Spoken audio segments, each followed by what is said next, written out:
1993 World Trade Center bombing that left 6 people dead, more than 1,000 injured, and a nation shaken. Tonight, concerns those painful memories are being outweighed by progressive politics, basically. The convicted terrorist, known as the Blind Sheikh, accused of inspiring that attack, was actually put behind bars for plotting to bomb multiple New York City landmarks. After he was sentenced to life in prison, he was banned from any communication with the outside world because this is what terrorists do.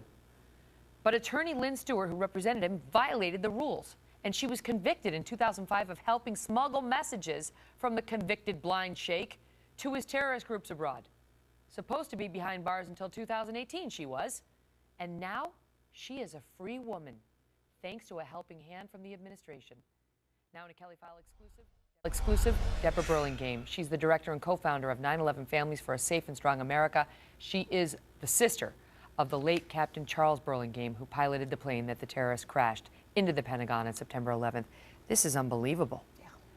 She had stage 4 breast cancer, and she said she didn't want to die in a strange, loveless place.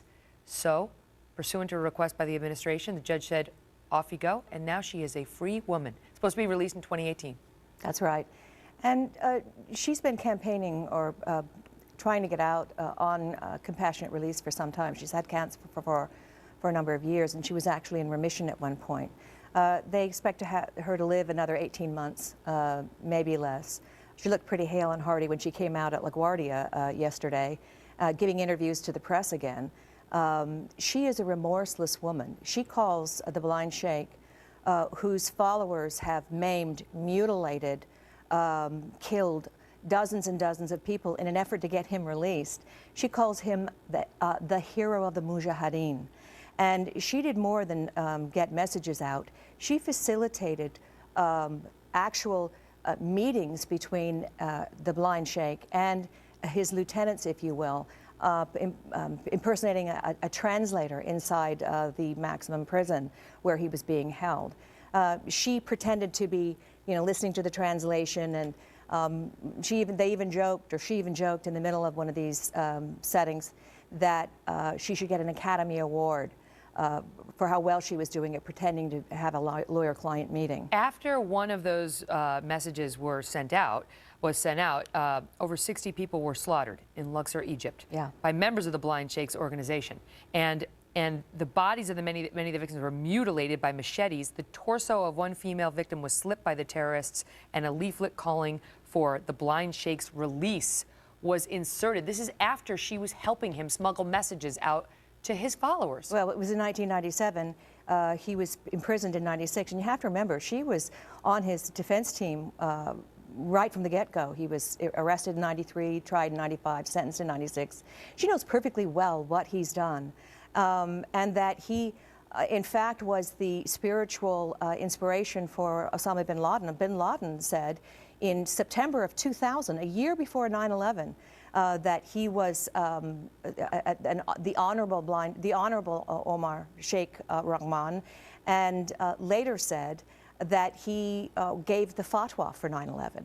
So he has bloody hands, and she was convicted of material support. So I should correct myself. So she helped him after that happened, with the people calling for his release, knowing that this happened in Egypt. She helped him. Yes. Nonetheless. Well, she was. And now is asking for her for compassion for her. Yes, and it's true. I watched the video of her being interviewed at LaGuardia. I think is where she came in. Talked about my beloved New York. It's so great to be here. Her beloved New York. The guy she calls the hero of the Mujahideen is responsible for the deaths. Directly responsible that's his cell that hit the World Trade Center. 6 people. Why would they do that? And a 7.5-month-old unborn baby was blown to pieces in the garage of that place. Why would the administration, because they have to do this through the Bureau of Prisons, controlled by the DOJ, why would they help her? Well, you have to remember that the Attorney General has a big say in this. The Attorney General is the one who signs off every year on the security administrative directives, what they call the SAMs, special administrative procedures, measures that keep him away from the press. Whenever Lynne Stewart went in to see him, she had to sign a paper saying that she would agree never to discuss or relay any messages. Oh, I mean, yeah. she had to. That's why she got convicted. Well, and she Truly also, violating. her sentence got, jacked up to 10 years after the appellate level said Right. that she perjured herself on the stand. The left-leaning Second But in Circuit. answer to your question, Eric Holder helped in the clemency of the FALN terrorists. He was the go-to guy in the Reno Justice Department who made that happen. Eric Holder is the guy who hired a lot of the Gitmo lawyers who did this same kind of thing down at Guantanamo. That is breaking the rules and getting messages out to mujahideen all around the world and jihadis. When you think of her saying she didn't want to die in a strange, loveless place, and you think about how these innocent victims died at the hands of these terrorists, it's really a juxtaposition. Well, I think about the 8 children who died on 9/11, 5 of them on my brother's plane. The mastermind behind that was inspired by her client. Yeah, by this guy who she helped. Deb, good to see you.